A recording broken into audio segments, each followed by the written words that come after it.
Eto na nga, Pang. So, day 24, project endorsement. Mag-exercise tayo hanggang sa may kumuha sa ating endorser. So, ayan. Ngayon, day 24 na tayo. Malapit na tayo mag-day 30. Day 30 yun yung pinakasimula, pinakamatindi. Talagang bakbakan na tayo dyan.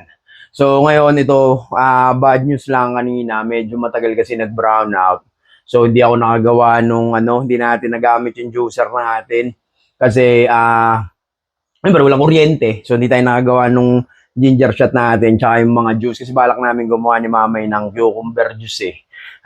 Yun, maganda rin yun. Makakatulong din yun. Tapos mga carrot juice, kung ano-ano, pagsasama-samahin natin lahat ng mga gulay, mga pwede natin inumin, di ba?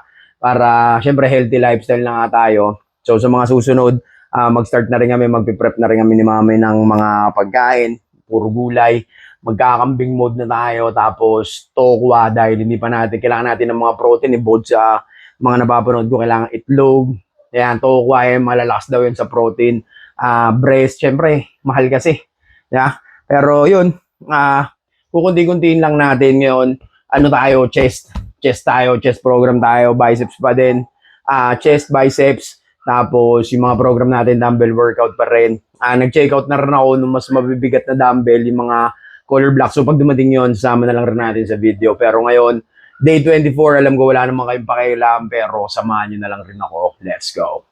Okay, ayan. So ganito, dumbbell muna tayo, dumbbell. So sa mga napanood ko, meron daw kasi iba-ibang posisyon to. Kaya kunyari kagaya nito, ayan, paganyan, para daw sa inner, tapos yung paganon, yung paganyan. So marami.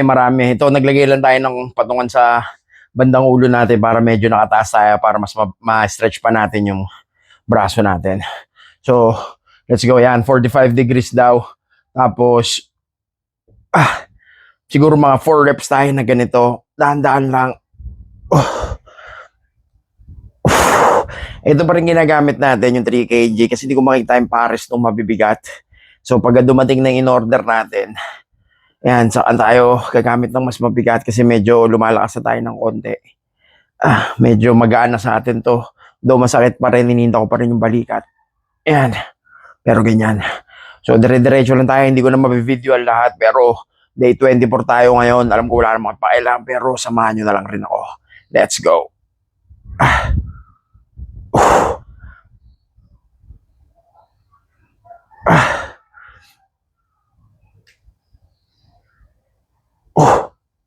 Okay, let's go. Outfit check. So yan, ito yung outfit check natin ngayon. Siyempre, naka-t-shirt lang tayo. Di ba natin gagamitin yung mga dry fit natin. Kasi pinangbibenta natin, pinanla-live kasi natin, pinangbibideo natin yung mga yan. Anyways, ayan, mga outfit check lang muna tayo. Ayan, pag naka-t-shirt, lumalaki pa rin naman talaga yung tiyan natin. Pero, feeling ko naman, kahit pa paano, ayan, lumalaki na yung mga kung ano-ano ng parte ng katawan natin, di ba? Huwag naman siguro tayo magkaroon ng pakpak. Ayan, quick shorts, matic. Ito yung bago kong kita mo yan, bago kong gear. So, ito kasama natin to ngayon sa pagbubuhat natin. Sound trip na tayo. Kasi, pag dumbbell, di ako manood ng TV, di ako manood ng anime. Kasi nga, nakahiga ako dito. Ayan, nagbe-bench ako. Ay, nagbe-bench, nag-chest. So, nakahiga, pag ganun-ganun tayo. So, ayan, outfit check natin. Hindi, kay Mamay talaga kasi ito eh.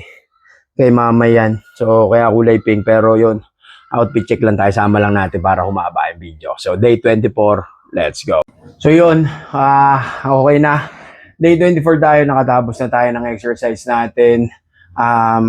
Solid din yung mga bago kong program na nakita sa TikTok. Galing yun sa mga professional. Ewan ko kung tama, pero ginaya ko na lang din.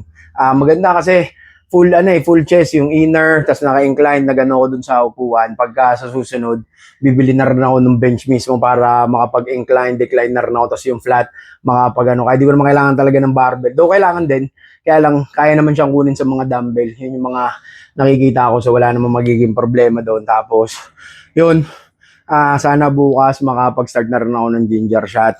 Tapos yung mga juice natin, para dire-diretso na rin yun. Sabi nila, sama daw ng lasa.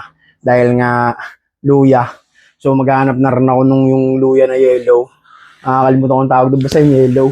So, day 24 tayo ngayon. Alam ko wala namang pakialam. Samahan nyo na lang rin ako. Bukas, day 25. Let's go.